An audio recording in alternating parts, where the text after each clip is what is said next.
ازيكم عاملين ايه؟ يا رب تكونوا بخير. النهارده هنعمل وصفه بجد خطيره.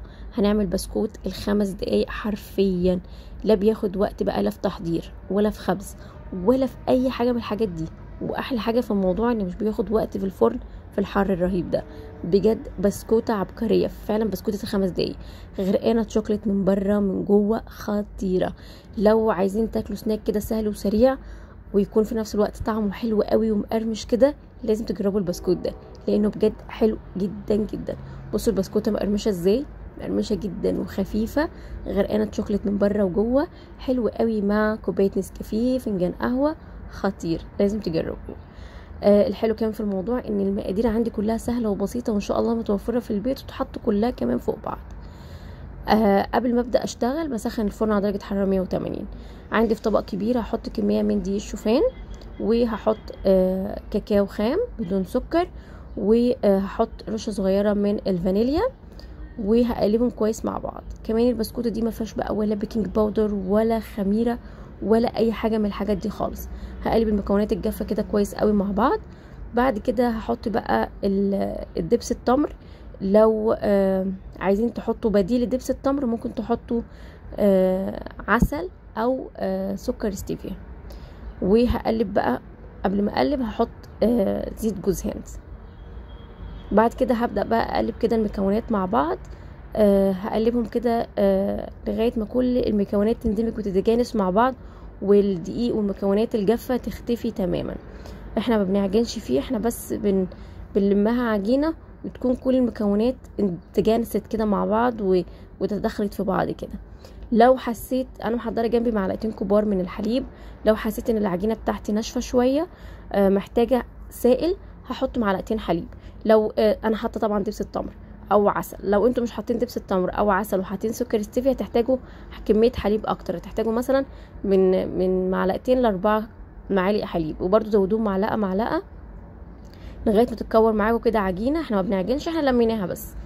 عجينه طريه كده خطيره، سهله الفرد جدا.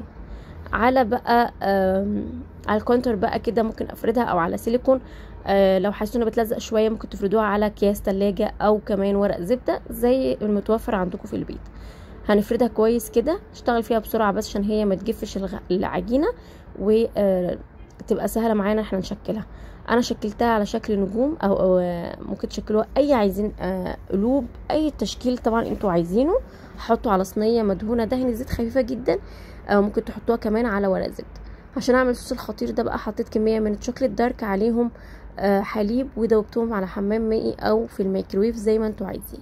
اهم حاجه تاخدوا بالكم من البسكوته ان هي فعلا ما بتاخدش اكتر من 5 دقايق في الفرن، لان البسكوته خفيفه جدا. بصوا البسكوته خفيفه ازاي، خفيفه قوي، وهي غامقه فيها كاكاو فممكن تتحرق منكم وتتخدعوا في البسكوتيه. تاخدوا بالكم تراقبوا الفرن ان هو اصلا ما بتاخدش وقت. احنا مسخنينها قبل ما نبدا نشتغل، مسخنين الفرن على درجه حراره 180 ماكسيموم. خدت معايا 5 دقايق فعلا حرفيا. فخلي بالكم ان هي بتستوي بسرعه لان هي خفيفه قوي، ما فيهاش بيكنج باودر ولا اي حاجه من الحاجات دي. بعد كده بتطلع سيبها على شبكه تتهوى خالص وتبرد تماما. بعد كده ببدا بقى اغرقها بالصوص الشوكولاته الخطير اللي احنا عملناه ده، وهنحط بقى اي اضافات من على الوش زي ما انتوا عايزين. كمان ممكن ما تحطوش اي اضافات، هي خطيره طعمها كده من جوه وبره الشوكليت خطيره. انا حطيت لوز، عين جمل، لو عايزين اي مكسرات تقدروا تضيفوها، جوز هند، وحطيت حاجه خطيره نعناع.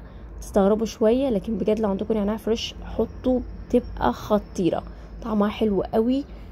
لازم بجد تجربوها لان بجد مع كوبايه قهوه كوبايه نسكافيه رهيبه. زي ما قلت لكم انا حطيت الاضافات اللي موجوده عندي في البيت، تقدروا تحطوا اي اضافات موجوده. كمان من غير اضافات هي بتطلع رهيبه. جربوا النعناع فعلا، هتستغربوها شويه بس هي حلوه قوي. لو عندكم نعناع فريش حطوها. بعد ما نحطها في الشوكليت بنسيبها تنشف، هي بتبرد بسرعه مش بتبقى محتاجه. لكن لو عايزين تحطوها في التلاجة شويه تقدروا تحطوها. مقرمشه بقى خطيره بجد، حلوه قوي مع كوبايه نسكافيه، سناك سهل وسريع. لو عجبتكم الوصفه ما تنسوش تحطوا لايك.